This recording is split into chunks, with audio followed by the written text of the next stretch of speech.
Good evening, all my South Orange Maplewood listeners, and all those other listeners in the towns of Millburn, Livingston, Irvington, West Orange, East Orange, Orange, and Newark. Welcome in the Village with Anselm and Marjorie on the South Orange Maplewood Online Radio Experience, and live on the World Wide Web at somore.org. And the only radio show covering all your news, opinion, politics, talk, and sports happening in the South Orange Maplewood communities and surrounding communities. You can listen to us every Monday through Friday from 8 to 9:30 p.m. That's 8 to 9:30 p.m. And reach us at 973-327-3626. That's 973-327-3626 to participate in the discussion. We have an interesting program lined up for you this evening, and I look forward to your participation in the discussion. Now, Marjorie, how was your day today, Marjorie? The day was all right. It was very relaxing, Anselm. Way too relaxing, to be honest. So. Just way too relaxing? So you didn't do anything today, Marjorie? Is that no, I'm so used to like running and doing something, and then I didn't have anything to do, and it's unfulfilling in that kind of way. Unfulfilling. Now, are you looking forward to going back to your real job? Yeah, I guess I am in a way. That's really sad, right? and what is your real job, by the way? My real job is that I am an educator of high school students. High school students? Yes. Someone told me you teach AP classes. Is that true? I have one AP, Government and Politics class, U.S. Government and Politics, and the rest of the time I teach global history and economics and participation in government for the city of New York. Government and Politics? Yes. How long have you been teaching that class? Since 2006. Since 2006? Yeah. Okay. Yeah. All right. Anything else happen? Anything else happened today? Yeah. No. Okay. It's been just, regular day. So went to Coda. Went to Coda. Yes, but I guess you don't know about that. Of course, Coda is the restaurant in Maplewood Village. Yes, it is. That is the restaurant they had. There's problems with the basement collapsed. Yes, but it didn't collapse tonight. The floor collapsed, and So why would you say that? Workers were killed. Well, because I know you don't, partake in spirits and stuff like that. So. Spirits. Well, what are you talking about? Spirits. What is spirits? You talking about evil stuff? Well, some people might think that alcohol is evil. Oh, you talking about alcohol? Alcohol, spirits. Yes. Oh, okay. No, Margie. Before we get to this is really funny. Have you heard that stuff with Floyd Mayweather and 50 Cent? No. Tell me about it. Now, 50 Cent issued a challenge to Floyd Mayweather. If he could read one page of a Harry Potter book. This is funny. I don't mean to laugh, but 50 Cent issued a challenge to Floyd Mayweather, and this is really bad. This is sad. Now let's get this clear. Floyd Mayweather is a boxer. Yeah, yes. Floyd Mayweather is the boxer. He's probably taken a lot of pounds to the head, right? Okay. And probably used most of his time learning to box rather than to read or in any academic way, right? Okay, but 50 Cent is a rapper. He doesn't really do much. He's from the hood. You talk. I don't know if he's really from the hood. In the past you talked about Maplehood. Why do you keep saying I talked? You brought this up, but yes, I understand there's a Maplehood, but I don't think the people in Maplehood are, hoodie. So one of the best subplots. This is from USA Today. One of the best subplots heading into Floyd Mayweather's September 13 rematch with Marcos Maidana is the simmering beef between Mayweather and rapper 50 Cent. Last week, 50 Cent challenged Mayweather to read one page of a Harry Potter book. He later lowered the bar to Cat in the Hat. If Mayweather accepted, 50 Cent will donate $750,000 to charity. Now, let's listen to what 50 Cent had to say when he challenged him. This is a special ASLELS challenge for you, Floyd. If you can read one full page of a Harry Potter book, I'll give $750,000 to whatever charitable organization you want to. The bucket of ice, man. Now, that's 50 Cent giving Floyd Mayweather the challenge. Right. Right? I mean, do you think these two champions in their own right should be fighting with each other? Well, I mean, it sounds like a, fun sparring. It doesn't sound like the real deal. I'd like to hear the reading, though. Well, you know what? I don't know if he has done it yet, but let's listen. I think this is even funnier. This was on a radio station where Floyd Mayweather was reading a commercial. Let's listen to let's listen to what happened with that. As we should be, always delivering the best and finest in entertainment. The ratchetness and righteousness continues right now. All right, well, let's get into what you really want to get into. Now, if you haven't heard, 50 Cent and I guess Floyd Mayweather been going back and forth, and Floyd, yesterday 50 Cent took to Instagram. And he challenged Floyd to a read-off. But he was responding to comments that Floyd allegedly said about him, saying that him, T.I., and Nelly weren't relevant anymore and they don't sell albums anymore. He didn't say those names, though. He didn't say their names at all. Right. So let's play what 50 posted on Instagram yesterday. This is a special ASLELS challenge for you, Floyd. If you can read one full page of a Harry Potter book, then I'll give $750,000 to whatever charitable organization you want to. The bucket eyes. Okay. Play the other one. Play the cat in the hat. A phone call from my man Jimmy Kimmel. Jimmy said if Floyd accepts the challenge, then he'll put it on the actual show, so you can read it on the show. We don't want to put pressure on you. We know you can't pronounce those words in that Harry Potter book, so we're going to let you read Cat in the Hat. So listen, when I heard 50 saying this yesterday, right, I thought it was funny, but I didn't really know if Floyd could read or not. But then I thought to myself, when Floyd came up here to the Breakfast Club, I'm sure he had to read drops, right? Correct. So I had our producer. And if you don't know what drops are, that's when they just say, hey, This is DJ India, I'm listening to the Breakfast Club right now. So I had our producers pull up the unedited audio of him reading drop. Now, this is the drop. Oh, my goodness. He was reading. Envy, I need you to time me on this, okay? All right. I'm going to read this drop. Hold on. Let me get my... Now, keep in mind, ready? Charlamagne's not the best reader either, so we don't know how long this is going to take. I need the exact time, okay? This is disrespectful, but You let's ready? go. Mm-hmm. Okay. I'm Floyd Mayweather, and I've joined iHeartRadio for the Show Your Stripes movement to support hiring vets. Go to showyourstripes.org, a website that connects veterans with employees and helps business find candidates with the best training. How long was that? 10 seconds. Okay, 10 seconds. This is Floyd Mayweather. Wait. This is 10 not seconds. nice. 10 seconds. This is disrespectful. This You is- sure? Man, shut the hell up. I'm always sure. I don't give a damn. Okay? This is Floyd Mayweather. Now, Marjorie, right? So, 50 Cent issued a challenge to Floyd Mayweather.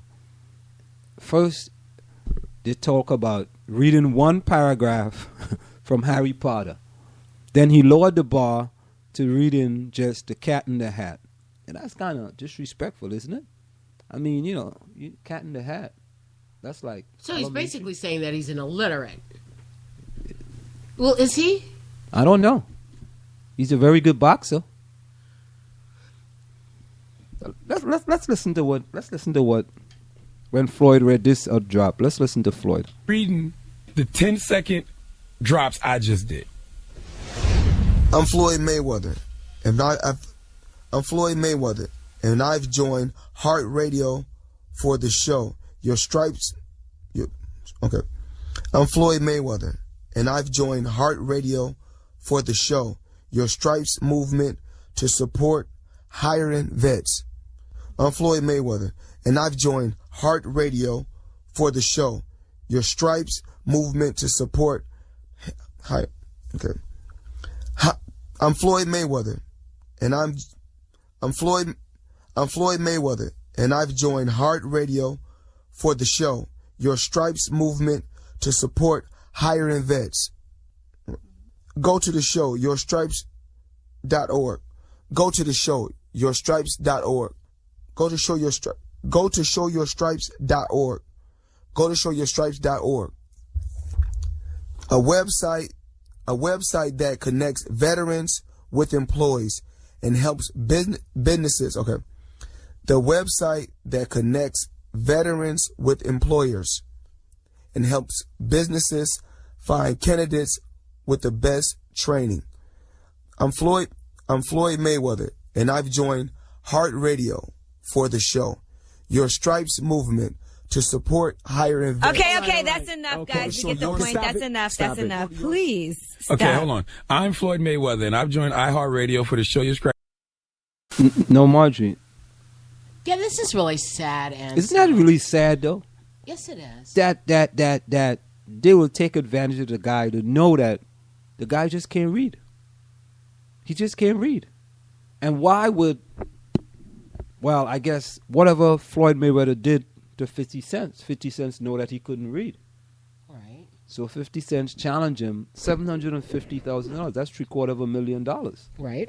And hey, these people have that kind of money to play around with, so. And he knows for a fact that Floyd Mayweather can't read the cat in the hat. But isn't that kind of,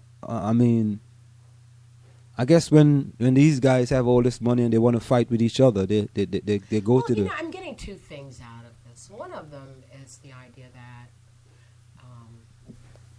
a kid can make money without having to be literate. And in spite of their circumstances, can have all the money and material possessions that they would want. I'm looking at this article on Floyd Mayweather here. I mean, this saddens me. This is boxing has been his life since childhood, and he never seriously considered any other profession. I think my grandmother saw my potential first, Mayweather said. When I was young, I told her I think I should get a job. She said, no, just keep boxing. And when I was 8 or 9, I lived in New Jersey with my mother, and we were 7 deep in one bedroom, and sometimes we didn't have any electricity. Mayweather said, when people see what I have now, they have no idea where I came from, and no idea how I was going to end up growing up. It wasn't uncommon for him to come home from school and find used heroin needles in his front yard.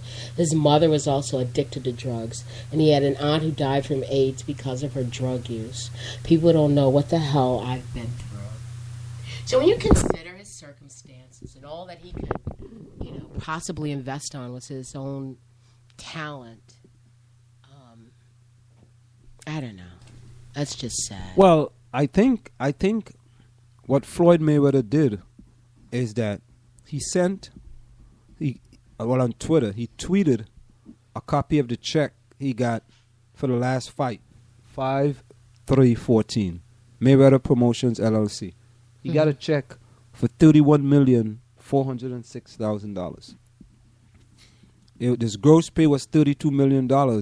They deducted $569,000 for tickets and $25,000 for anti-doping, and he got a check for $31 million.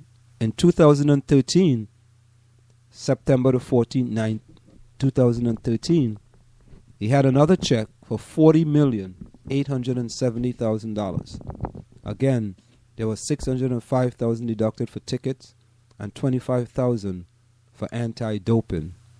And in the space of 2 bouts, this guy made $72,276,000. Let me ask you, so when you say anti-doping, so you get paid extra if you're found without any drugs in you? Or? No. He has to pay.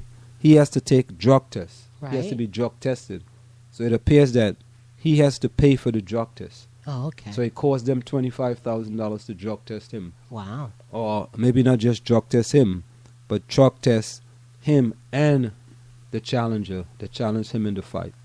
Because if you're a boxer, they want to make sure you're not on steroids, or you smoking weed, or any other kind of enhancing. Yeah. So that was it. So that's the Floyd Mayweather story. I mean, it's kind of sad that these two gentlemen who are very rich indeed, has to go and try to fight with each other on Twitter.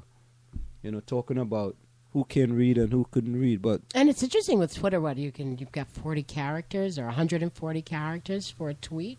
Yeah. So, I have a hard time trying to just write shortened sentences. And that's why I don't even tweet, because I can't think that fast. But, there's just a double message. It's saying that, money is the thing in the society to have. And then at the same time, it's saying that, the success of some athletes shows that you don't really need an education to have money.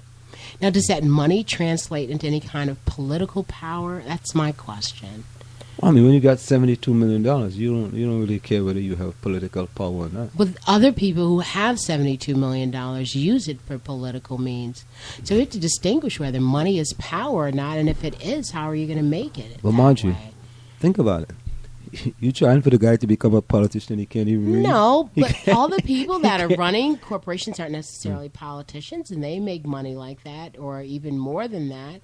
But they can make things happen. Yeah, but Floyd Mayweather can't even read. What is he going to make happen and he can't read? So you have money but no power because you're not literate. Exactly. He can't read. But then you don't have to be literate to know when things are bad. But he can't read. So if they put something in front of him, the guy read this thing in 10 seconds. It was a drop. They was doing something for iHeart Radio. And Floyd Mayweather was saying heart radio. So he dropped the I totally. It's sad that, he just cannot read. I mean, he could do an interview, but that's pretty sad. Well, do you think that even though he rose above his circumstances based on the amount of money he has, he's still illiterate? Yeah. And that's kind of sad. You would think he would go and try to take care of that and not let 50 cents make him look like. Well, let me ask you, do you think that people are basically just products of their parents? And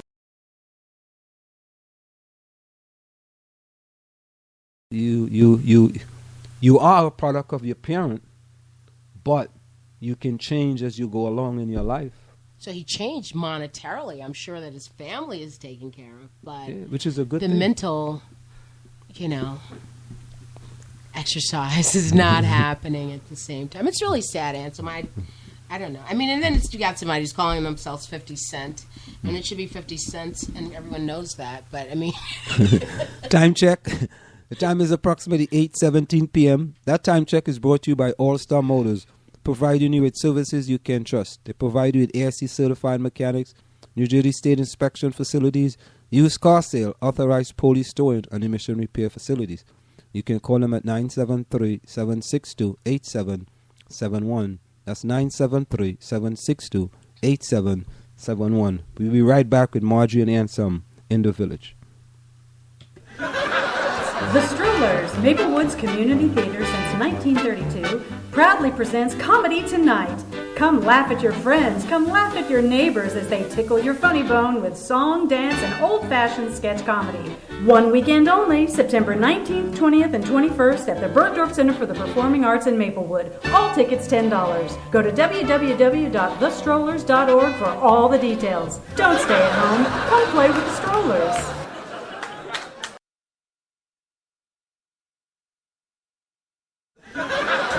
Having problems with your house? Is your mortgage upside down? Can't get a loan modification or short sale? Tenant troubles, job loss, or transfer? Does your house need repairs, or maybe you're facing foreclosure? Time is not on your side. Call now and speak to one of our friendly associates. No matter the reason you have to sell, we have solutions. Operators are standing by to take your call. 800-709-1732 or visit www.7sellahome.com. Are you looking for a professional logo design for your website, brand, or business? Then we are the company you are looking for. We are professional graphic designers, and with our skills, we will design a perfect, high-quality logo for you. We work with standout concepts, nice contrasts, and color balance. Please let us know your text for use in logo, web address, color of logo that you want. We will design 3 variations of your logo for you to choose from for only $99.95, with 100% refund of your $99.95 if you're not satisfied. We provide fast delivery and professional design. We also design any size web banner ad for $35. Call us at 347-674-1680. That's 347-674-1680. An operator is standing by to take your call. Do you want your kid to run faster with better running form and conditioning for his or her sport? Then Running Development Academy is the place for him or her. Our training packages fix their form and make them run faster. How about training to run a marathon or just run faster in your respective event? Maybe you just want to learn to run properly and lose weight in the process. Our trainers, a former 800 meters track Olympian and an 8 times world record holder in Masters Track and Field, will get you there. Don't delay. Sign up today at runningdevelopmentacademy.com or contact us at 973-868-1444. That's 973-868-1444 to learn more. Want to learn piano for kids? Then I recommend Wendy Goldstein School of Piano. Wendy Goldstein has been offering piano lessons since 1993 and teaches piano in a very natural way. An alumni of Manhattan School of Music, Wendy creates customized lesson plans for each student and helps bring music alive. Wendy provides you a convenient location, the best value, and the most fun way to learn piano. All ages are welcome and the first lesson is always free. Have questions? Call Wendy at 201-207-5169. Want to take a cruise but don't have a U.S. visa? No problem. Cruise and Rail Travel are experts at cruises that do not require a U.S. visa. Visit www.cruiseandrail.net or call 868-631-8785. Find us on Facebook or drop us a tweet. This is the South Orange Maplewood Online Radio Experience. We want to hear from you at 973-327-3626 or log on to showmore.org to let us know your opinion. Go ahead and advertise on the South Orange Maplewood Online Radio Experience. You can reach us at 347-674-1680. That's 347-674-1680. An operator is standing by to assist you. You're listening to the South Orange Maplewood Online Radio Experience. For more, go to showmore.org to participate in the discussion. I feel so blessed, y'all. This track is incredible. S1, You can feel it. I'm a blessed man. Yes, man, I'm a blessed man. Right now, I'm a blessed man. Yes, man, I'm a blessed man. No question, I'm a blessed man. Yes, man, I'm a blessed man. You can feel it, you can feel it. So much joy. It's like a dream come true, like a sneak preview of the grand finale. I get a taste of heaven, it's like milk and honey. I was blessed with love before I had money. The things I love most, you can't take from me. I hold them close, the most high in my family. I might never get fortune and fame. I'm always gonna say I've been a fortunate man. And when they ask who I am, I will stand up and say I'm a blessed man. Yeah, yeah. And when they ask where I'm at, it don't matter, I'm with you, I'm a blessed man. Yeah, yeah. And when they ask why, I will point to the sky, I'm a blessed man. Yeah, yeah. Yes, man, I'm a blessed man. Yeah, yes, man, I'm a blessed man. We walk through the park holding hands, and I'm thinking to myself, I'm a blessed man. You're so beautiful, the words escape me, like the day I watched you give birth to our baby. You illuminate when I'm in a dark place. Bless my heart with a smile on your face. I'ma say it, my wife is hot, so it don't matter how much ice I got. I put a ring on her finger, leave it at that. If it wasn't for her, I wouldn't be where I'm at. If it wasn't for God, maybe we never would've met. But he brought us together, so there's no question we're blessed. I don't write many love songs, I'm sorry girl. The truth is I never hear beats worthy of it. But when the glove fits, I let the world know I'm married to an angel and plan to stay faithful. And when they ask who I am, I will stand up and say I'm a blessed man. Yeah, yeah. And when they ask where I'm at, it don't matter, I'm with you, I'm a blessed man. Yeah, yeah. And when they ask why, I will point to the sky, I'm a blessed man. Yeah, yeah. Yes, man, I'm a blessed man. Yeah, yes, man, I'm a blessed man. As I sit back reflecting, it's obvious that my life's been protected. I had friends get murdered, I could've been there. Friends committed suicide, I could've went there. Depression, my life could've ended. I could've took a flight on September 11. Life is fragile, we take it for granted. I'm thankful for the life I was handed. Christ stretched out his arms on the cross, offered me freedom at a tremendous cost. I can't accept the gift without repentance. I talk to God with expectancy. He said, ask for anything in the name of my son. If it's my will, then it will be done. I'm not praying for material possessions. Being close to God is the greatest blessing. And when they ask who I am, I will stand up and say I'm a blessed man. Yeah, yeah. And when they ask where I'm at, it don't matter, I'm with you, I'm a blessed man. Yeah, yeah. And when they ask why, I will point to the sky. I'm a blessed man. Yeah, yeah, yes man, I'm a blessed man. Yeah, yes man, I'm a blessed man.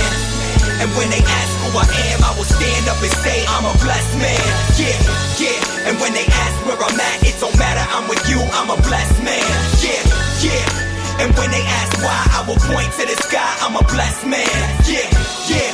Yes man, I'm a blessed man. Yeah, yes man, I'm a blessed man. I don't got rims on the car, you know. I don't got a lot of jewelry, you know, but I'm blessed with life. I'm blessed knowing God. I'm blessed with family. Yes man, I'm a blessed man.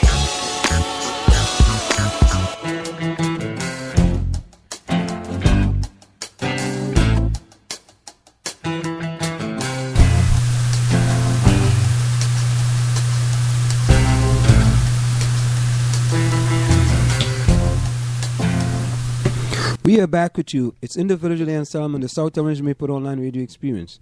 Coming to you every Monday through Friday from 8 to 9:30 p.m. That's 8 to 9:30 p.m. You can reach us here at 973-327-3626. That's 973-327-3626.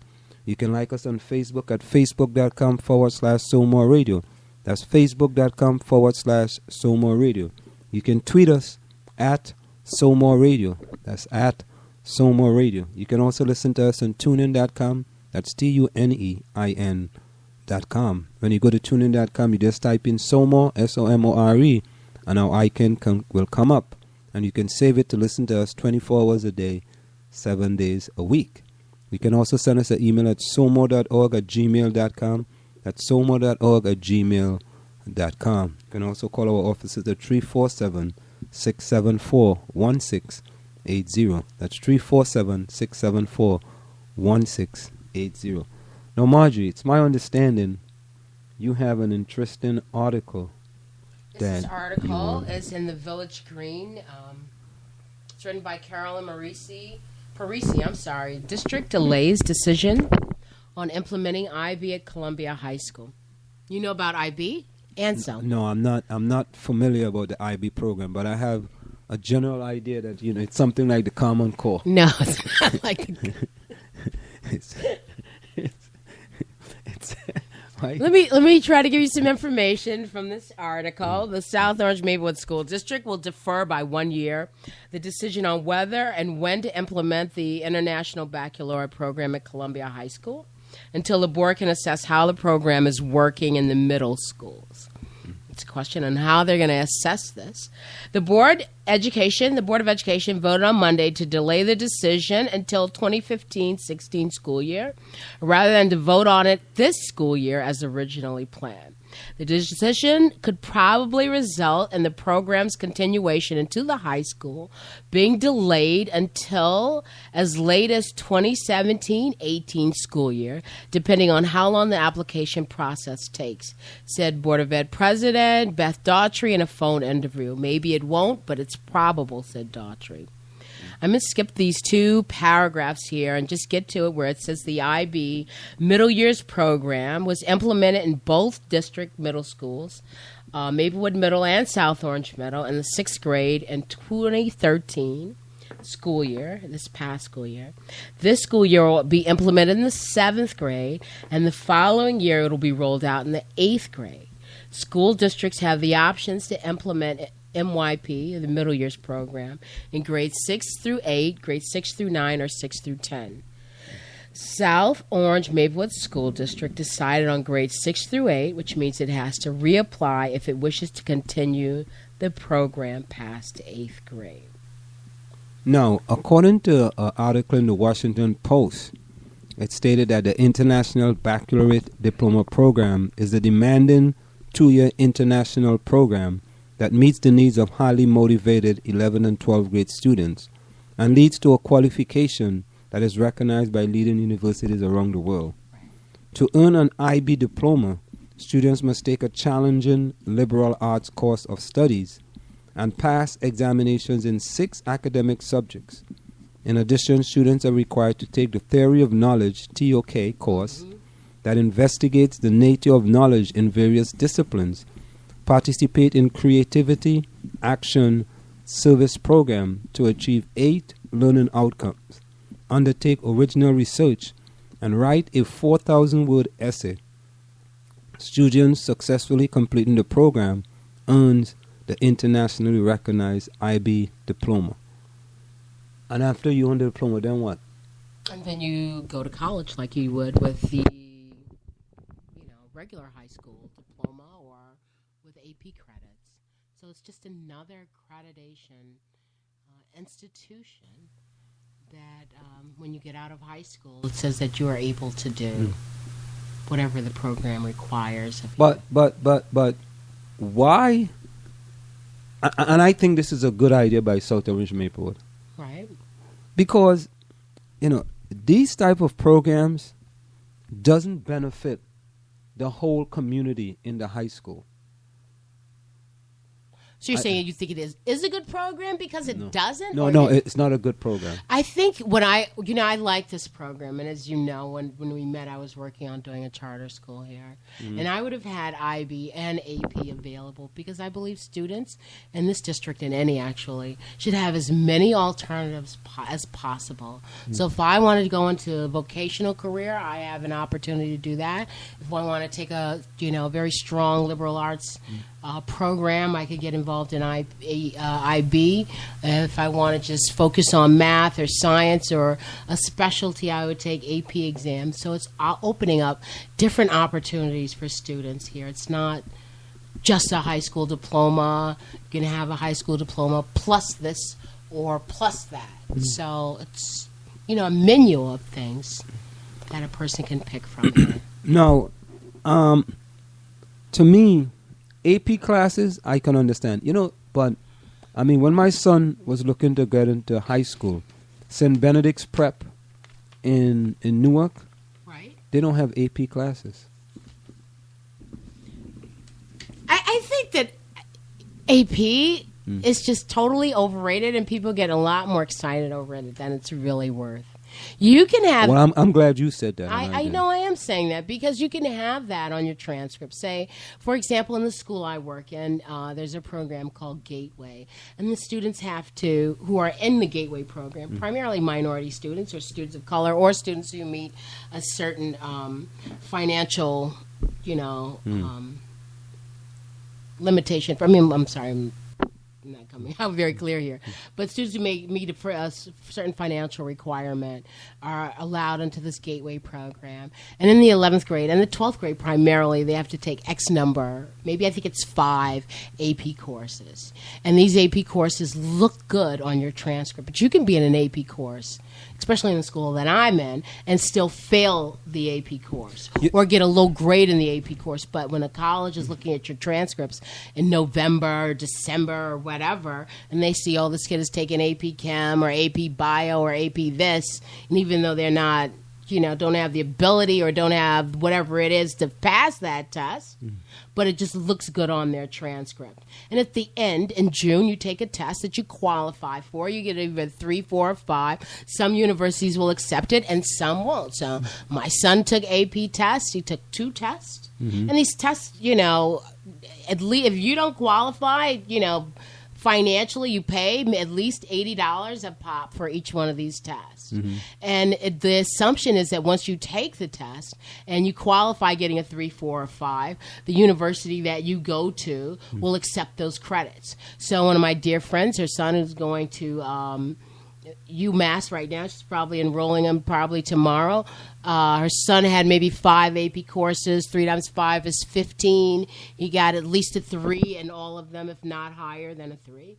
And so thus his school, UMass Amherst, should accept him and with 15 credits, which means he has, passed his freshman year. Okay, so that is the benefit. That's the real benefit, but that is if your school takes it down. My son is at Morehouse. They say, you got, the highest on your AP Calculus test. That's great. We'll just put you in Cal 3 or 2, a higher level.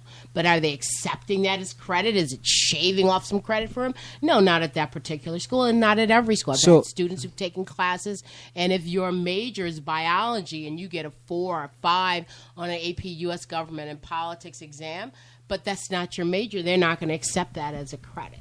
So So it's just overrated. I mean, it's totally overrated. Well, based on what you just said, I don't think it's overrated. If I take this IB classes, right? Yes, and you I get an IB diploma. And I get 50. I take 5 classes and I get 15 credits. No, this is the AP, but the IB, I don't think that it translates into This university is credit. this is AP classes. Those are AP classes. Some schools allow you to get credits for taking AP class if you score 3 on and the above. final exam, yes. Right. So if you score 3, they allow you to. So if you had, as you said, if you have 5 classes and you scored a 3 and above on the final exam, Yes. they will give you 3 credits per class. That makes sense. Depending on whatever class it is, yes. No, but that makes a lot of sense. That Sure makes it sense. does. But there are other ways to give students. But the IB is different. IB, you're just getting a diploma. You are getting a diploma that's going to be internationally recognized. What do you mean? So you mean? But I to mean, say- because everyone doesn't accept AP credit. I mean, all you have to do when you're looking at a university and you are investigating that university, you want to see if they're going to accept the AP credit that you've taken. But really, it's sort of like a cosmetic thing that's making you look good on your transcripts. I mean, I have students who are, and unlike at Columbia High School, where they're very selective of who they allow in many of these AP classes, especially the math and science ones. So you're admitting that Columbia is very selective. I admit that. I know that Columbia is selective. Is your school selective? No, my school is okay. Well, these students who are in this Gateway program, they're allowed to get into these AP classes. And they're predominantly Nigerians, right? No, they're not. You said it's not. I did have a preponderance of Nigerian But you students had- last year, but it's not every year. It's not like that. Okay, you told us those 3 names, those 3 Nigerian names. Which you found, I was looking at. Don't mess with my ex students. At any rate. So No, but it's on your transcript. So when you send your transcripts in, in October or whatever, and you want an admittance into a university, it says that you're taking AP this, AP that, and you've taken this and that, but you may not even pass or get the 3. You may not qualify with the 3 or 4 or 5 on that. And even when you do qualify, even if you do, there's no guarantee that the university that you want to get into will accept those credits. So Columbia High School is not really making a bad move in this situation then, because really and truly, it doesn't really affect anything significant. I mean, I think it's overrated, and I think that it's a leverage point that a lot of parents in this community in particular, more so than the one that I see, that I work in, but in this community in particular, uses, my kid is taking AP this or so-and-so. I mean, and indeed, it may be helpful, but... it is helpful because I have friends in universities who say that, so what, you took that. They're different. If the goal is to get college credits, there are other ways that the district can come up with, and I want to give them my idea, but which is not anything. I mean, just like when we were in the park and we met that kid who was at a middle college, right? Who went to a middle college in Newark, and her classes were accepted at Bard, right? And she said that I'm getting credit for being at Bard, and I'm getting credit for whatever that school is that she was at in Newark. Right. Yeah. Right. So there are additional ways. I mean, the school could pair with colleges in the area to make sure that a kid got credit, dual credit. I mean, what about your school, Seton Hall? What are they doing for Columbia High School? What kind of relationship do they have? So there's all kinds of things that can, be done. AP is not the end all and be all of everything. But and I really I love my class. I love what I teach. I love actually the curriculum for AP Gov Ball. It's very eye-opening. It's better than just regular teaching government, participation in government for the city of New York. It's better than just regular civics. But for people to place so much emphasis on that, I mean, I think it's just overrated. But you know what? If you said something that I think is very important, when you look at You're listening to the South Orange Maplewood Online Radio Experience. For more, go to SoMore.org to participate in the discussion. No, when you look at what's going on at Columbia and that the AP classes are predominantly Caucasian, so to speak, at the end of the day, they will have better opportunities when they go to college or in order to get into colleges based on their transcript. Because these are things that are positive. We would expect that some admissions officers are looking at those transcripts and saying, oh, they took this challenging course in AP, blah, blah, blah. So, and some of them may do that and some of them may not. Well, I would think that most admission officers will look positively at AP courses as opposed to saying that, this person is just an intelligent person and they're taking all these AP courses. I think there's a positive. But if you don't have it, there is a negative. Yes, but then there are other things, and I think it would be good to get one of those kinds of people in here to talk to them. Or, I mean, we don't have to get them in, but there are other things they're looking at. They're also looking at your community services, what kind of the service that you've done, what kind of experiences you've had in the summer, what other kinds of stuff that you've done, your grade point average, your grade point average overall. I think that in the case of like the AP classes or the high level honors classes, as you know what the deal is with that, is that if you're in an honors class, your 4.0 is really, an A is not 4.0, it's 4.1 or some higher number than 4.0, correct? Mm-hmm. If you're probably in a level 3 class, your A is a 4.0. In a level 3? Yes. If you are in an AP class, your A, the A you get, the excellent mark you get, is probably worth 4.2 or something. I mean, I don't have these numbers directly. No, I think you're right. But you understand. It's weighted differently. Yeah, there's weighted. You have a weighted GPA. If you had a bunch of AP classes and you got all C's in it, your C might be equivalent to someone else's B. Right. Okay. So what you're saying is that. So I was saying back to this article is that with the case of IB, it is just another option because some people do. If I were a kid today and considering, the road I've taken, I would have probably been into this IB program because it's multidisciplinary, it's project oriented, and it's a strong liberal arts program. But there's no benefits there, though. Well, there's no benefit? Well, I shouldn't say there's no benefits. I'm just saying that what are you going to do with it when you go to college? You'll have research behind you, and you'll know how to be able to think critically, analytically, and be able to connect the dots. You can do that with AP classes. No. Classes. You know what this is like. Everyone get IB. Everyone don't get IB. I guess. I am hoping that the district's goal is to give a student options. So you have an option. Do I want to take AP classes? It should be open to all students. I'm sure it is. No, it's not. Well, listen. AP classes in this district? Oh, no. We're talking about you have groups of students who want to take AP. You might have some who want to take IB. You might have some who want some vocational. You might have some who just don't care about either one of those. So something interesting what you asked me to look at was this district's letter. And it seems as if they are putting the onus on the student.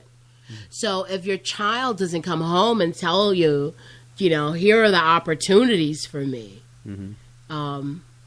That's on you and your kid and your ability to relate with one another. Because, children don't tell their parents everything. So if the district gives you a letter, says, take this home to your mom. When you were little, you get these, here, open the envelope, mom. And then, you read all these notices and everything. But when you're in high school, the onus is on you. So they say, here are the options for you, son or daughter. Yeah, I think that in this school district here, that AP classes should be open to everyone. And I think that even though you open AP classes to everyone, I don't think everyone is going to take AP classes. No, they won't. And I can tell you, because there are people who believe that, I don't want to do all that work. That's right. That's too much work. That's right. So, but that makes it, then people can't come and say that, oh, my kids can't get into AP classes, right? If you open it up, you know what? I believe that if you open it up, you might get maybe an extra 1 or 2% of the kids who are going to take AP classes. But since you have it, it's a selection. Anytime you're going to have a selection, when you have a selection, what could happen? Well, okay, here it is. Do we have a second so I can tell you what I know about this process? Well, we got another minute before we go to a break. Okay, so from what I understand about this process, so my son wanted to take AP Physics. You encouraged him, right? Well, yeah. I mean, I don't know anything about physics, so so he's the mathematician. So take this. He says, I sat and took a test. How many people were in the test, son? 300 kids were taking this test. To get into AP? To get into this AP physics that particular year. Okay. 300 kids were in the cafeteria taking that test. So if the class is... What type of diversity? Did he say anything about the diversity? No, I didn't ask him about that. Okay. So, I've asked him about others. He's... You can ask me to go deep into a conversation. At any rate, that I had 5 years ago. So, 300 people. Did he get into AP Physics? No. So what did they take? Probably the top 20 students out of 300. Okay. So hold that thought, Margie. Time check. The time is approximately 8:45 p.m. That time check is brought to you by Semper Alexander Computer Consultants, where they implement cost-effective solutions to fulfill your business need. Semper Alexander for all your computer needs. You can call them at 973-763-2011. That's 973-763-2011. When we come back, we're going to continue with the discussion on IB or AP. We'll be right back. Want to take a cruise but don't have a U.S. visa? No problem. Cruise and Rail Traveler, experts at cruises that do not require U.S. visa. Visit www.cruiseandrail.net or call 868-631-8785. Find us on Facebook or drop us a tweet.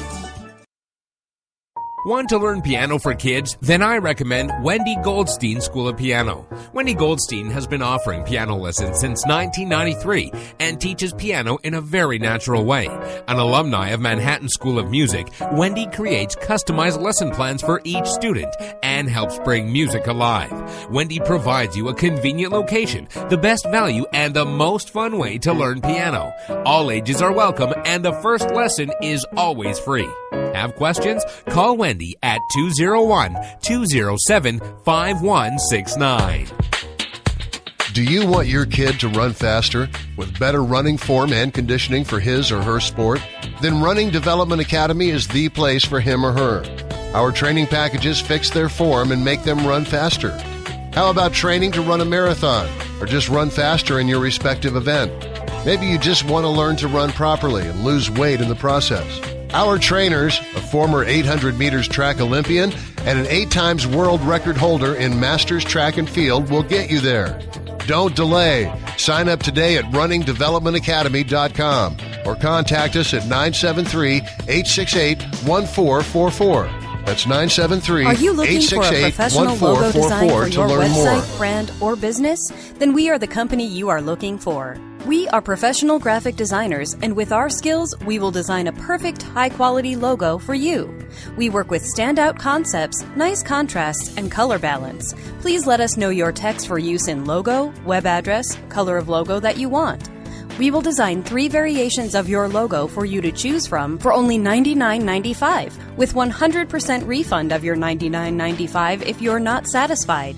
We provide fast delivery and professional design. We also design any size web banner ad for $35. Call us at 347-674-1680. That's 347-674-1680. An operator is standing by to take your call. Having problems with your house? Is your mortgage upside down? Can't get a loan modification or short sale? Tenant troubles, job loss or transfer? Does your house need repairs, or maybe you're facing foreclosure? Time is not on your side. Call now and speak to one of our friendly associates. No matter the reason you have to sell, we have solutions. Operators are standing by to take your call. 800-709-1732 or visit www.7sellahome.com. The Strollers, Maplewoods Community Theater since 1932, proudly presents Comedy Tonight. Come laugh at your friends, come laugh at your neighbors as they tickle your funny bone with song, dance, and old-fashioned sketch comedy. One weekend only, September 19th, 20th, and 21st at the Bergdorf Center for the Performing Arts in Maplewood. All tickets $10. Go to www.thestrollers.org for all the details. Don't stay at home. Come play with the Strollers. Get into the discussion at 973-327-3626. This is the South Orange Maplewood Online Radio Experience. We want to hear your opinion. You can log on to SoMore.org or give us a call at 973-327-3626. For community news, sports, and opinions, call us at 973-327-3626 or log on to SoMore.org. You're listening to the South Orange Maplewood Online Radio Experience.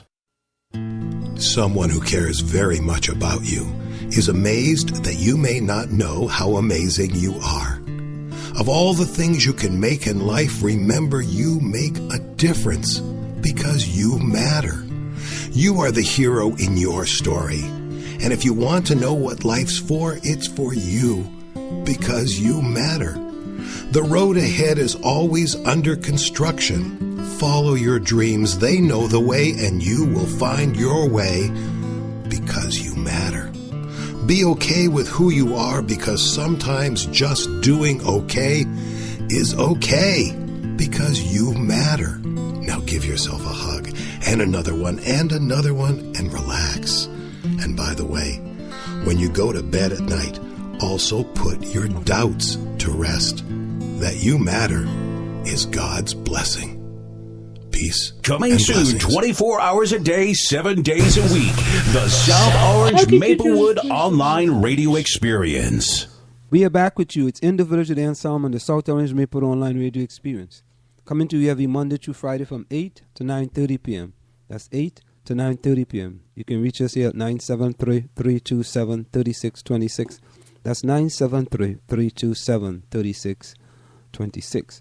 Now, Marjorie, Why do we start everything like that? No, Marjorie, go ahead. Yes. We were doing some research. Yes. And the Huffington Post, it's a really big newspaper on online newspaper as well, and they have something called the Huffington Post Black Voices. Right. And there was a very interesting article in the Huffington Post Black Voices. The article was written by Nick Wing, and it's titled, "When the Media Treats White Suspects and Killers Better Than Black Victims." I see it here. Yeah. You want me to read it to you? Yeah, or you want to just read a little bit about that article. All right. So it says, on the afternoon of August 9th, a police officer fatally shot unarmed black teenager Michael Brown in Ferguson, Missouri. Details remain in dispute. Eyewitnesses have said that Brown was compliant with police and was shot while his hands were up. Police maintain that the 18-year-old had assaulted an officer and was reaching for the officer's gun.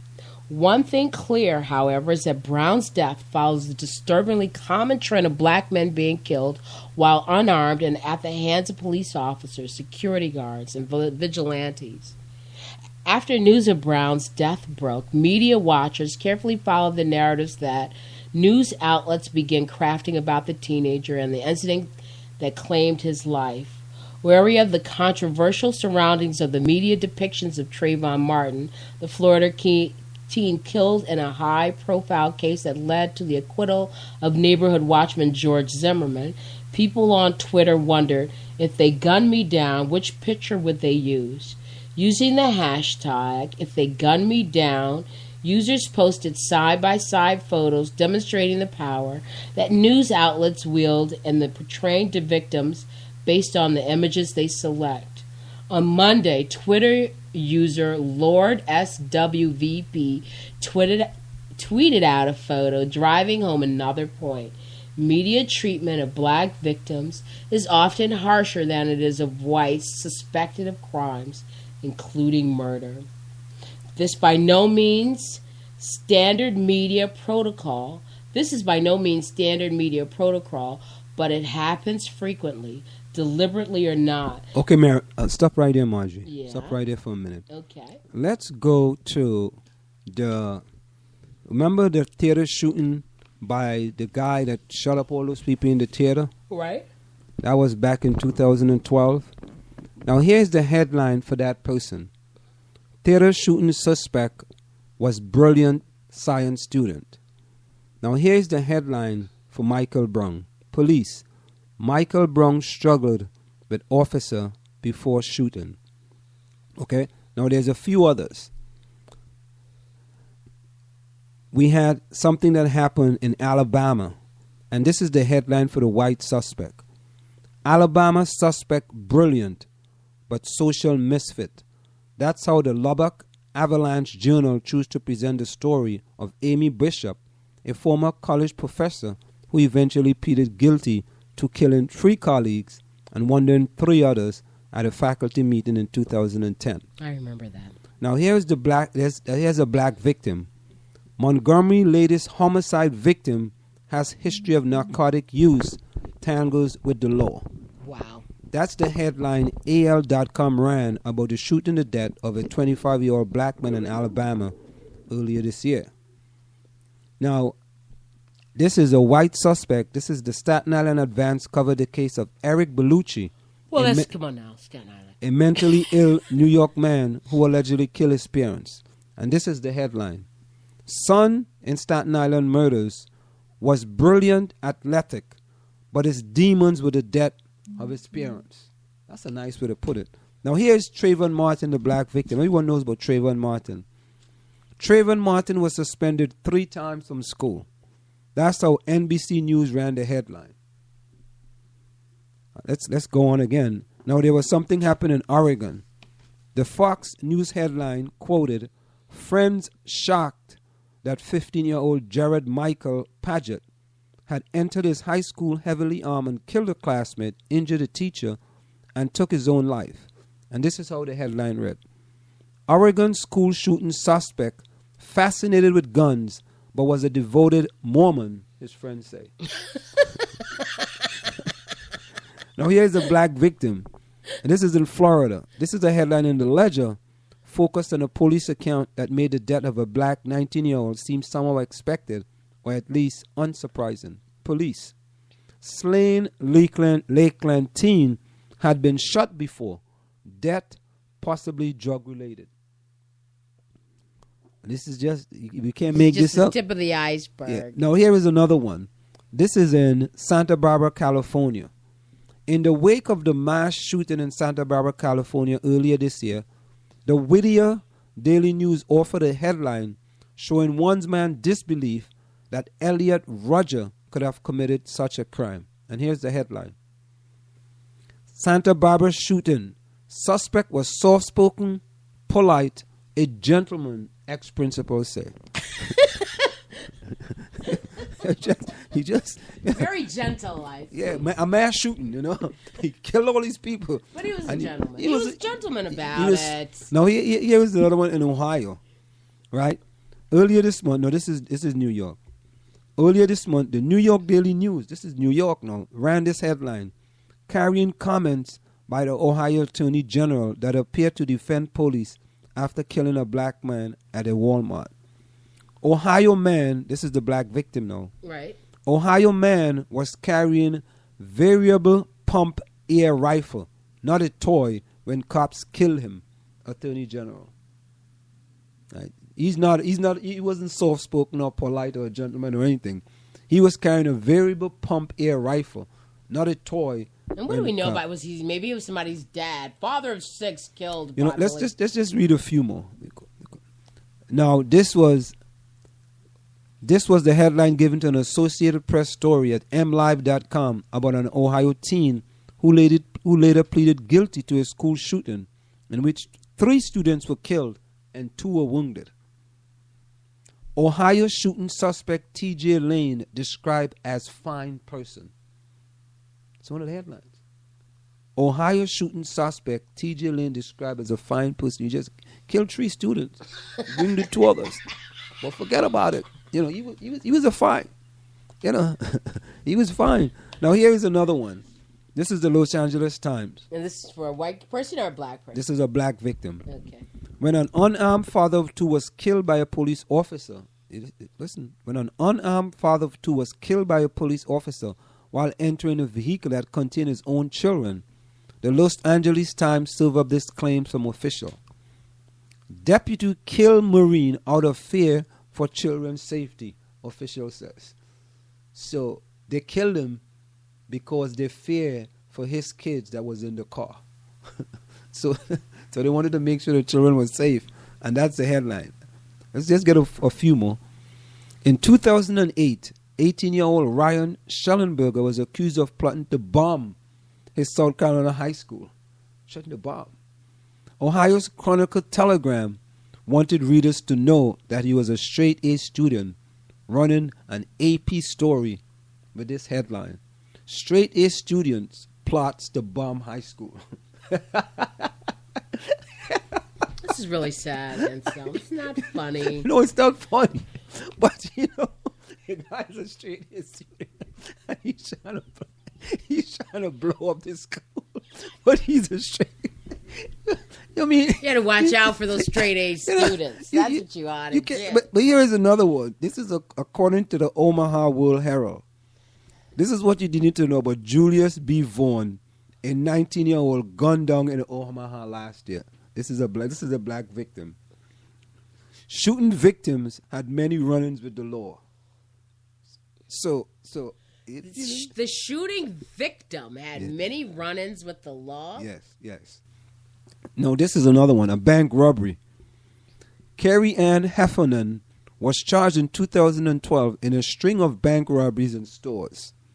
This headline at the Wicked Local wonders how she had come so far from her days as a smart high school student. Listen to this. Bank robbery suspect was outstanding Blue Hill student. Wow. I don't mean to make this funny, but you can't make this up. And we get into the last one here. Here is the one for the black victim. Of 22-year-old black man Dean Sanders killing in Ohio this year, WKBN's headline said, gang member, and that apparently was enough. Police, Warren shooting victim was gang member. No, this is not, we didn't make these up now. We went to the Huffington Post, and these are some of the things that, these newspapers. So what that tells us is that, the media really and truly, has the power to shape a message. Yeah, they can shape a message. They can give and they're pushing privilege. It's about privilege, Anselm. Why you say it was about privilege? What you think? Well, what type of privilege? Well, it's humanizing some and dehumanizing. So you think the people of hue? Yeah. Well, what type of privilege are you talking about, though? It's a white privilege, Anselm. You think so? Oh, of course, you know it is. Well, why? You think that still exists? White privilege? Do you think so, Anselm? Of course it exists. Hold that thought. Time check. The time is approximately 9:03 p.m. This time check is brought to you by Nokia Home Improvements. Nokia Home Improvements for all your general construction and remodeling job. Nokia Home Improvements, no job is too small. You can call them at 973-592-8493. That's 973-592-8493. When we come back, we're going to talk about these privileges. We'll be right back. The Strollers, Maplewoods Community Theater since 1932, proudly presents Comedy Tonight. Come laugh at your friends, come laugh at your neighbors as they tickle your funny bone with song, dance, and old-fashioned sketch comedy. One weekend only, September 19th, 20th, and 21st at the Bergdorf Center for the Performing Arts in Maplewood. All tickets $10. Go to www.thestrollers.org for all the details. Don't stay at home. Come play with the Strollers. Having problems with your house? Is your mortgage upside down? Can't get a loan modification or short sale? Tenant troubles, job loss or transfer? Does your house need repairs or maybe you're facing foreclosure? Time is not on your side. Call now and speak to one of our friendly associates. No matter the reason you have to sell, we have solutions. Operators are standing by to take your call. 800-709-1732 or visit www.7sellahome.com. Are you looking for a professional logo design for your website, brand, or business? Then we are the company you are looking for. We are professional graphic designers, and with our skills, we will design a perfect, high-quality logo for you. We work with standout concepts, nice contrasts, and color balance. Please let us know your text for use in logo, web address, color of logo that you want. We will design 3 variations of your logo for you to choose from for only $99.95, with 100% refund of your $99.95 if you're not satisfied.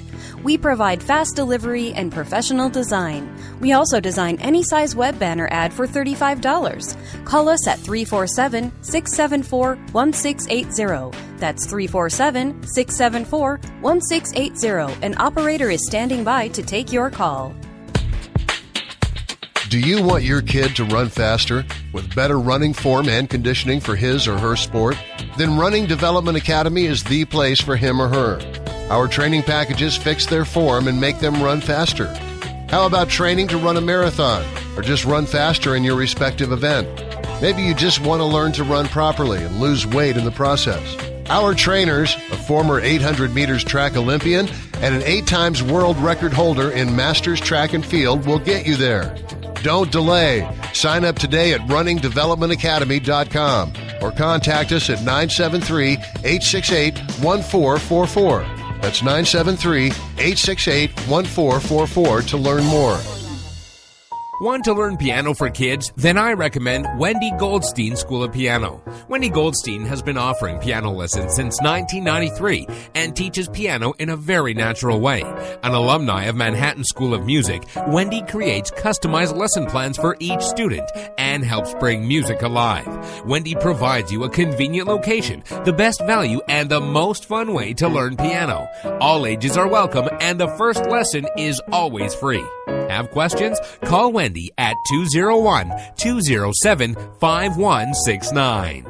Want to take a cruise but don't have a U.S. visa? No problem. Cruise and Rail Traveler, experts at cruises that do not require U.S. visa. Visit www.cruiseandrail.net or call 868-631-8785. Find us on Facebook or drop us a tweet. Go ahead and advertise on the South Orange Maplewood online radio experience. You can reach us at 347-674-1680. That's 347-674-1680. An operator is standing by to assist you. You are listening to In the Village with Anselm on South Orange Maplewood online radio experience. You can reach us here at 973-327-3626 or log on to showmore.org. We are back with you. It's In the Village with Anselm on the South Orange Maplewood online radio experience. Coming to you every Monday through Friday from 8 to 9:30 p.m. That's 8 to 9:30 p.m. You can reach us here at 973-327-3626. That's 973-327-3626. Now, since we were talking about privilege, I pulled up an article in the blog by Gina Crossley Corcoran explaining white privilege to a broke white person. Years ago, some feminists on the internet told me I was privileged. I came from the kind of poor that people don't want to believe still exists in this country. Have you ever spent a frigid northern Illinois winter without heat or running water? I have. At 12 years old, were you making ramen noodles in a coffee maker with water you fetch from a public bathroom? I was. Have you ever lived in a camper year-round and used a random relative's apartment as your mailing address? We did. Did you attend so many different elementary schools that you can only remember a quarter of their names? Welcome to my neighborhood. And then they show a trailer. And this is actually a much nice trailer setup than the one I grew up in. So when that feminist told me that I had white privilege, I told her that my white skin didn't do SHIT to prevent me from experiencing poverty.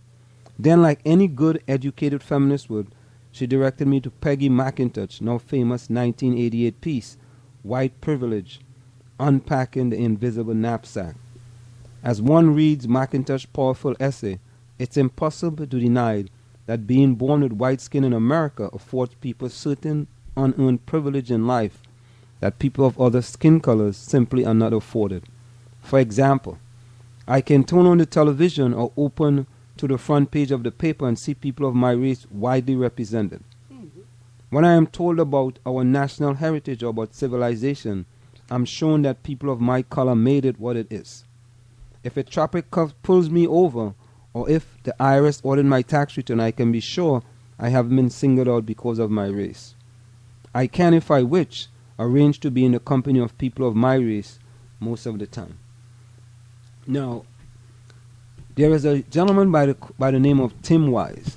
I know you know of him very well, Marjorie. Yes, this is your guy. Well, I mean, he's cool. He's cool. I mean, you know, really and truly, if you really listen to Tim Wise, he really tells it like it is. And he talks and we believe him because he's white, right? Well, yeah, if a white guy is talking about white privilege, it makes it more credible. Yes. I would say so. Okay. You know, if you was to talk about that, you know, there'd be questions about it. So, of course, if I were to speak on it. So let's listen to a little bit of what Tim Wise have to say.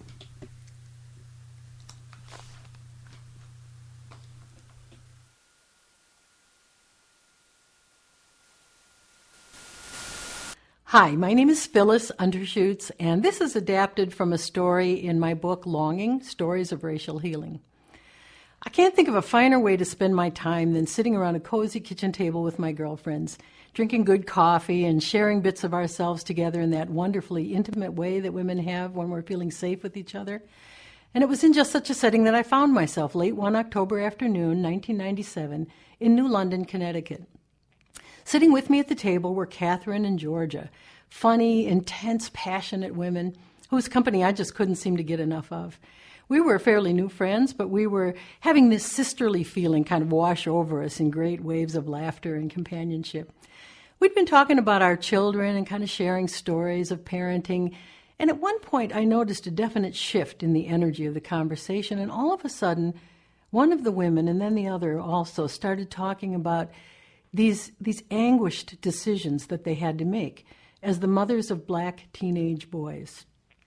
As they talked, their sentences sped up, and pretty soon they were kind of talking over one another, and everything was kind of jumbled together. It was as if two different voices were coming out of two different mouths, but they were really the same voice. They were saying the same things, and I heard snatches. I remember hearing them say, you know, they were just driving along. They weren't doing anything wrong. They're stopped just because they're black. Really, they weren't doing anything wrong. And all of a sudden, somebody's screaming at them through the window of their car, show me your license, show me your registration. And they're flustered. They don't know what to do. And I have to teach my son how to move his hands so slowly so that they won't think he's reaching for a weapon. And I had to teach my son exactly what to do, what to say, how to look, which words he should use, and which words he should never, ever say. Otherwise, he might be shot.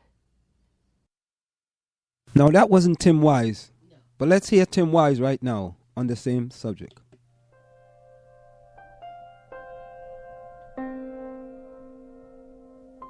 Because if you know the history of the whole concept of whiteness, if you know the history of the whole concept of the white race, where it came from and for what reason, you know that it was a trick and it's worked brilliantly.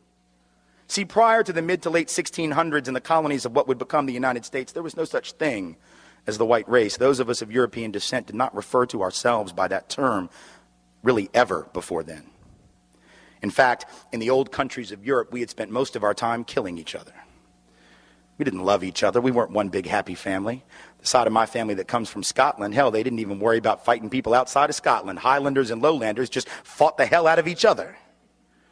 So there was no white race, but in the colonies of what would become the United States, what did we see in the 1660s, 1670s? We began to see that Africans of indentured servant status, many of them not enslaved yet, they were not necessarily permanently enslaved. Some were, others were indentured like many poor Europeans for periods of 7 to 11 years. They could work off their indenture and then they would be free labor technically. Realized, as did the white indentured servants, the Europeans who hadn't even been called white yet, that they had a lot of things in common, like the fact that they were all getting their clock cleaned by the elite. And so they would get together more than our history books taught us, to foment rebellion against the elite, to try to get a better deal for themselves on the basis of economic necessity and economic justice. And what did the elite do? When you see that you're outnumbered by black and white folks who are penniless, landless, peasants, you have to do one of two things. You either have to kill them all, but you can't do that because who's going to work? Rich folks weren't going to. They had to get poor people to work. The whole point was to be a person of leisure back in those days. That was the goal, was not to work.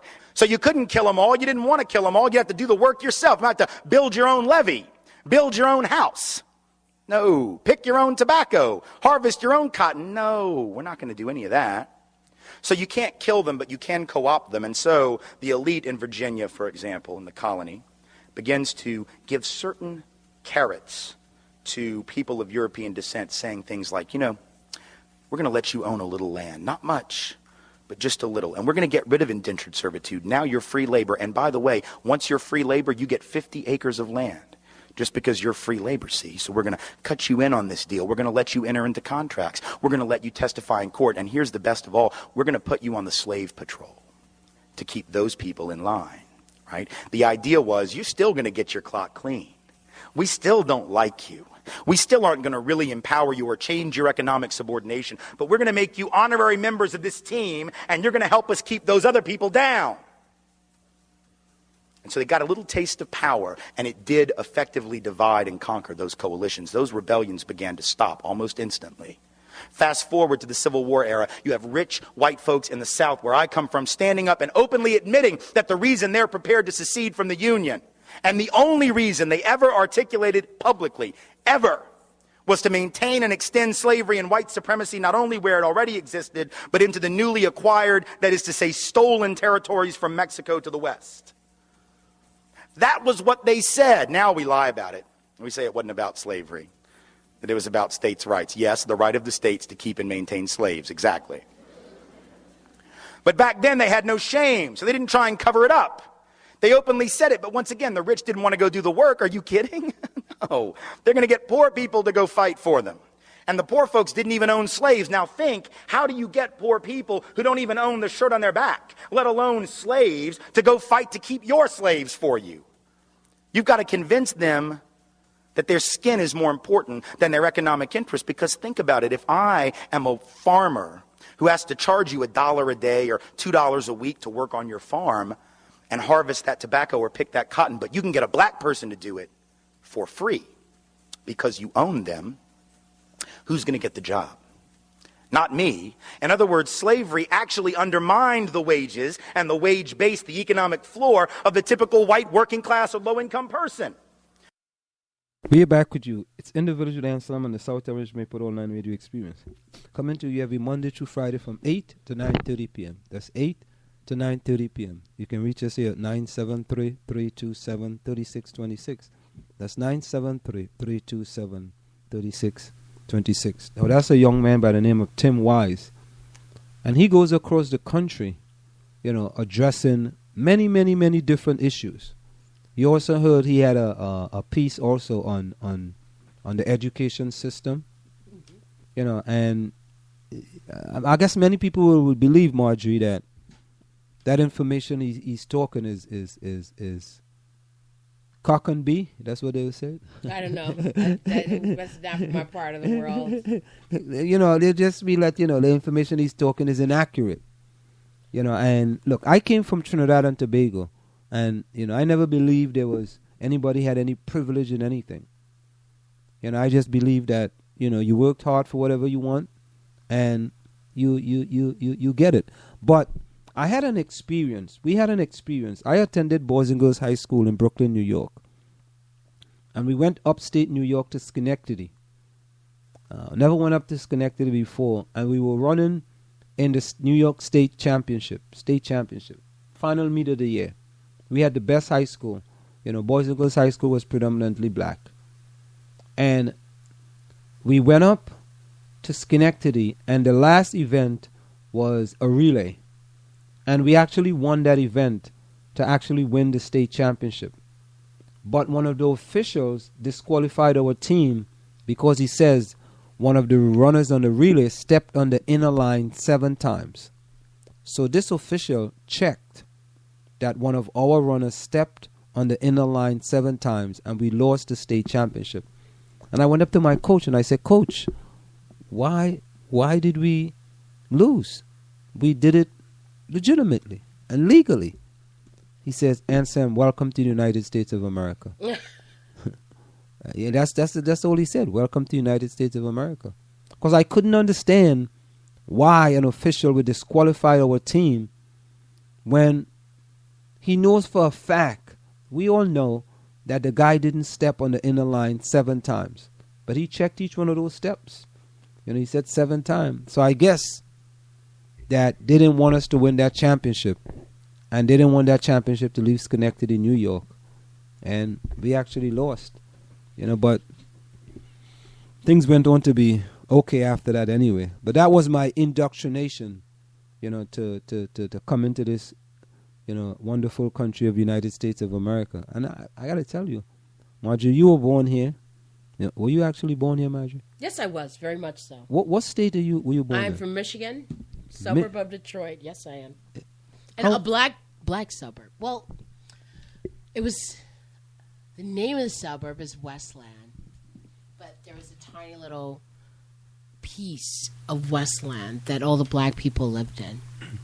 And the way the school district was set up is that we had to go to the black schools in the adjacent town, which was Inkster, which was an all-black town, sort of like created by, Henry Ford and those types. So Michigan, which I didn't realize till much later on, was a very, very segregated place. And the older I got, like even a couple of years ago, just driving around in these northern suburbs, very north of Detroit, where all the houses look exactly the same, just like they did in the subdivision I lived in. But they you lived in a white. subdivision? I lived in a subdivision. You mean you lived in those 6-story buildings? No, those are projects. The subdivision is... Oh, you got something against the project? No, it wasn't like this was. I'd have to explain it to you, and we really don't have the time for that. But it was where I grew up. I didn't really see any white people ever. The white people we saw were poor white people, and we lived better than they did. So, and that was pretty much true for almost every black person I saw. And the doctors were black. The orthodontist was black. The dentist, all my teachers. I went probably all the way through high school without seeing any real, 100% white people. Maybe a couple, but we were the majority all the time. No, I have a question. And so I didn't know that there was even such a thing as white superiority. The first time I heard that term, I was in college. And I was like, really? I didn't know that they thought that. Well, growing up in Trinidad, we never looked at people as white and black. We look at you as a Trinidadian, and this is serious. We never differentiate between black and white. We never did. We never did differentiate between black and white. But I have another thing that I always was concerned about. Knowing that I think sometimes people from the Caribbean look down on black Americans. Just like a certain person from the Caribbean looks down on Nigerians. Yes, go ahead. No, I don't. Right?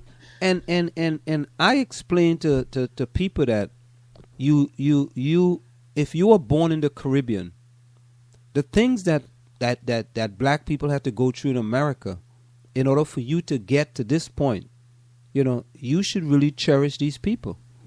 Because for what they had to go through, we didn't have to go through that in Trinidad and Tobago. We never really had to deal with racism in Trinidad and Tobago. Well, for you 18 years didn't have to do that. Well, in Trinidad, we you didn't have to do that because Trinidad and all these other places in the Caribbean were colonies and imported people and enslaved them. So you're saying that after the point that there was some liberation, and years later that those scars are gone. But see, those scars never really left us because if in Trinidad or Jamaica and black people were the majority with some sprinklings of Indians and the whites were not. But still there's this white colonial mentality and structure that exists that you're influenced by whether you know it or not. But we never felt inferior to anyone. No, it's not about, okay, yes, there's not a feeling of inferiority. Yeah, I think sometimes... I didn't grow up feeling inferior to anyone because I didn't even know that white people were supposed to be all of that because we didn't have to deal with them. And in some ways, it was a benefit of living in a segregated society. What? Yeah. You Just think what it was you had, because you were not living with them. Yeah, but we didn't consider that to be segregated. No, because you were the majority. But if you are in a segregated place, then you are the majority.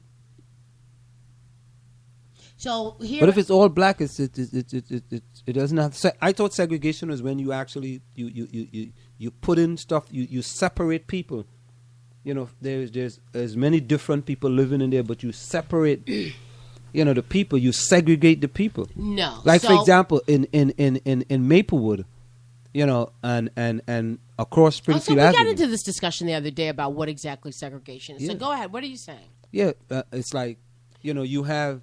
You have. Oh, for example, if a community is all white or predominantly white, Milburn, and then it becomes predominantly black, right? It's segregated.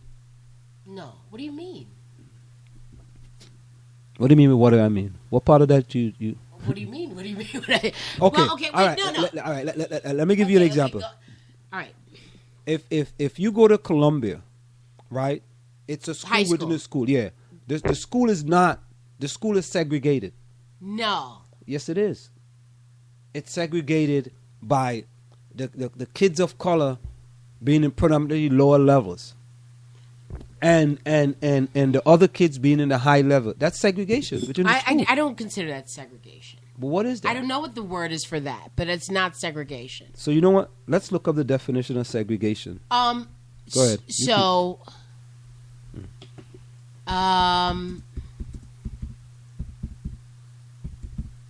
segregation. Mm-hmm. So let's say the civil rights movement says we are not for integration, we're for desegregation. Are you with me? Yes. Now here's the definition. All right. The action or state of setting someone or something apart from other people or things, or being set apart. Okay. So the kids in the levels are being set apart from the other parts of the school. So you are assuming... I'm not assuming. That's what it is.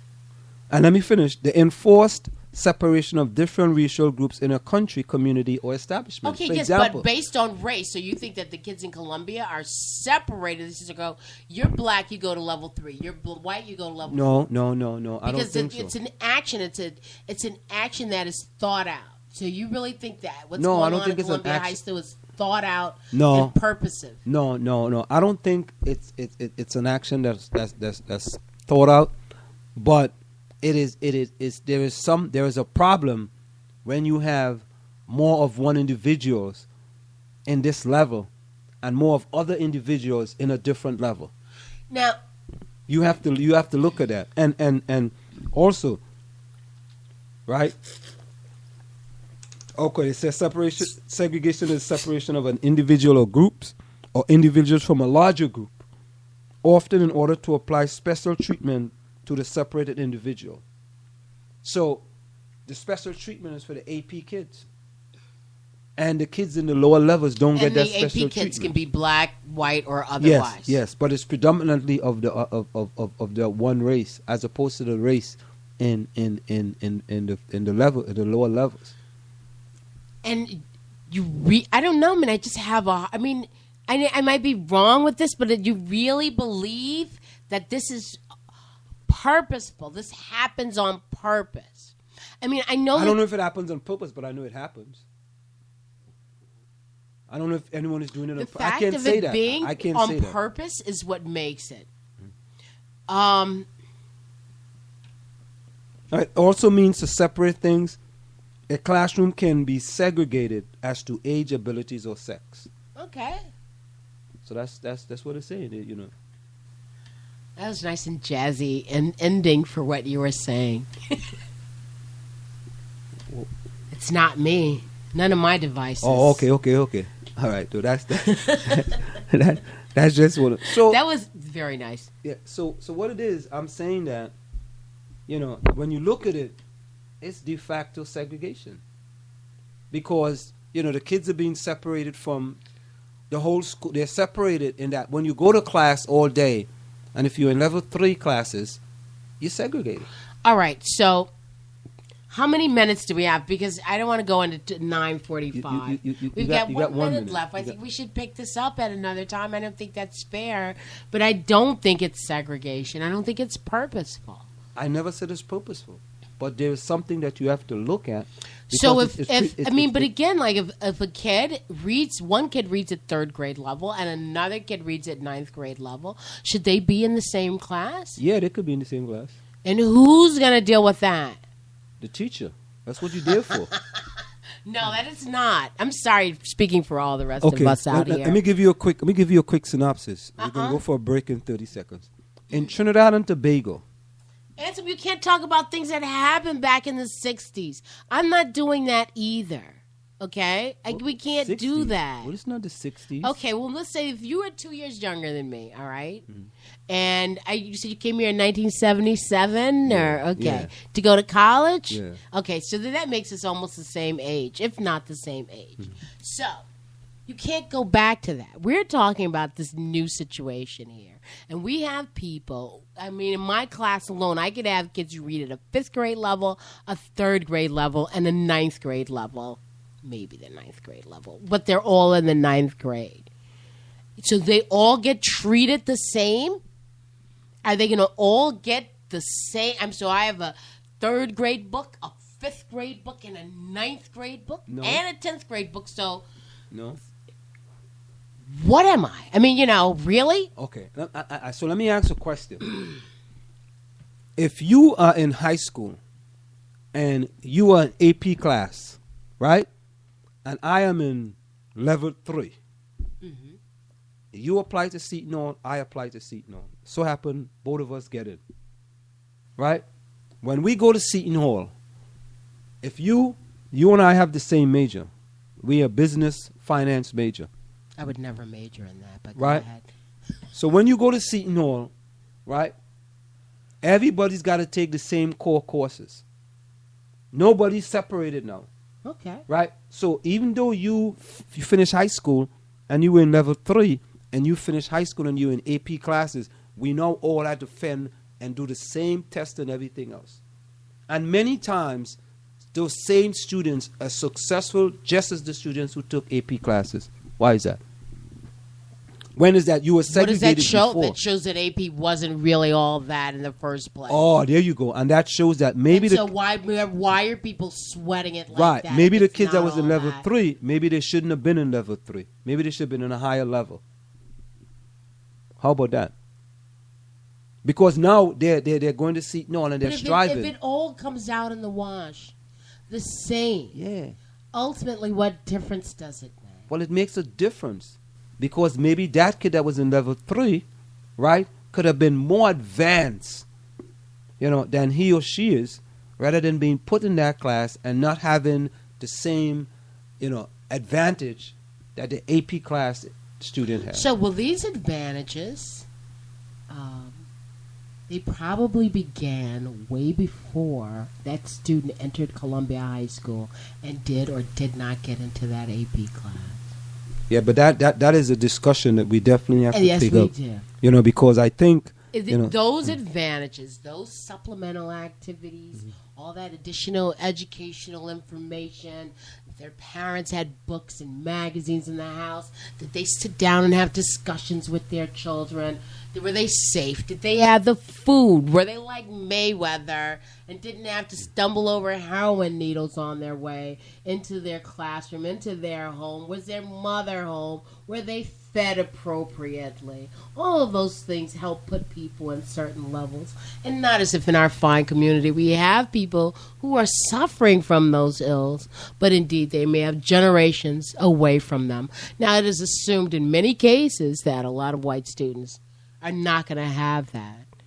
He was brilliant, even though he murdered everyone. Time check. The time is approximately 9:34 p.m. We're going to go for a break, and when we come back, we're going to wrap up. The Strollers, Maplewood's community theater since 1932, proudly presents Comedy Tonight. Come laugh at your friends, come laugh at your neighbors as they tickle your funny bone with song, dance, and old-fashioned sketch comedy. One weekend only, September 19th, 20th, and 21st at the Bergdorf Center for the Performing Arts in Maplewood. All tickets $10. Go to www.thestrollers.org for all the details. Don't stay at home. Come play with the Strollers. Having problems with your house? Is your mortgage upside down? Can't get a loan modification or short sale? Tenant troubles, job loss, or transfer? Does your house need repairs, or maybe you're facing foreclosure? Time is not on your side. Call now and speak to one of our friendly associates. No matter the reason you have to sell, we have solutions. Operators are standing by to take your call. 800-709-1732 or visit www.7sellahome.com. Are you looking for a professional logo design for your website, brand, or business? Then we are the company you are looking for. We are professional graphic designers, and with our skills, we will design a perfect, high-quality logo for you. We work with standout concepts, nice contrasts, and color balance. Please let us know your text for use in logo, web address, color of logo that you want. We will design 3 variations of your logo for you to choose from for only $99.95, with 100% refund of your $99.95 if you're not satisfied. We provide fast delivery and professional design. We also design any size web banner ad for $35. Call us at 347-674-1680. That's 347-674-1680. An operator is standing by to take your call. Do you want your kid to run faster with better running form and conditioning for his or her sport? Then Running Development Academy is the place for him or her. Our training packages fix their form and make them run faster. How about training to run a marathon or just run faster in your respective event? Maybe you just want to learn to run properly and lose weight in the process. Our trainers, a former 800 meters track Olympian and an 8 times world record holder in Masters Track and Field, will get you there. Don't delay. Sign up today at runningdevelopmentacademy.com or contact us at 973-868-1444. That's 973-868-1444 to learn more. Want to learn piano for kids? Then I recommend Wendy Goldstein School of Piano. Wendy Goldstein has been offering piano lessons since 1993 and teaches piano in a very natural way. An alumni of Manhattan School of Music, Wendy creates customized lesson plans for each student and helps bring music alive. Wendy provides you a convenient location, the best value, and the most fun way to learn piano. All ages are welcome, and the first lesson is always free. Have questions? Call Wendy at 201-207-5169. Want to take a cruise but don't have a U.S. visa? No problem. Cruise and Rail Traveler, experts at cruises that do not require U.S. visa. Visit www.cruiseandrail.net or call 868-631-8785. Find us on Facebook or drop us a tweet. You're listening to the South Orange Maplewood Online Radio Experience. For more, go to SoMore.org to participate in the discussion. We are back with you. It's in the Village With Anselm on the South Orange Maplewood Online Radio Experience. Coming to you every Monday through Friday from 8 to 9:30 p.m. That's 8 to 9:30 p.m. You can reach us here at 973-327-3626. That's 973-327-3626. I'd like us to pick up on this discussion of white privilege and AP and all these other things. I'm looking forward to the fall and spending some time here in the village with you. Thank you so much. Time check. The time is approximately 9:38 p.m. From where I sit, this is it. The clock on the wall said that's all I like to say, but I've got to go. Remember, hard work beats talent when talent does not work hard. And for every 60 seconds of anger, you lose 1 minute of happiness. And I always give you this song before I go. See you. Good night. Same so more time, same so more channel. Later.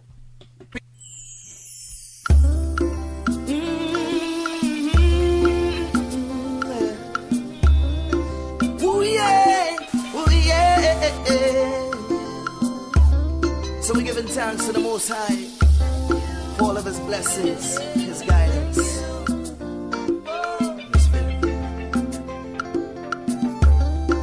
Oh Lord, how great Thou art Thee!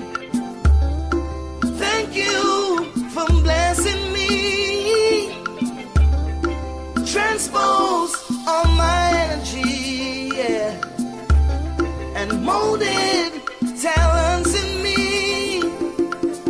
Now those on my head, I appreciate your gratitude, endurance, and faith. They standing in line, want to intertwine, devour my body, soul, and mind. But my will is strong, they can't throw me down. With your guidance, I will carry on. Oh Lord, every day I'm going to sing this song. Whoa, whoa, whoa. Thank you, Lord, for what you've done for me. Yeah. Thank you, Lord, for every little thing. Yeah. Thank you, Lord, for what you've done for me. And I thank you for blessing me every day. And through the river walls, I will walk with you beside me, be unharmed cause you can find me, yeah. And when their kingdom falls, you'll console me from my distress. In your warmth of grace I will rest, yeah. No resurrection can remove me from your bubble. They will perish in their rubble, yeah. And if that false fear falls, oh Lord, I will be lifted up to you, the Lord, and singing, thank you, Lord, for what you've done for me. Thank you, Lord, for every little thing. Hey. Thank you, Lord, for what you've done for me. And I thank you for blessing me every day. And so I sing again, thank you, Lord, for what you've done for me. Thank you, Lord, for every little thing. Hey. Thank you, Lord, for what you've done for me. And I thank you for blessing me every day. Thank you for giving them love. Thank you for giving me love. Thank you for keeping my faith. Thank you for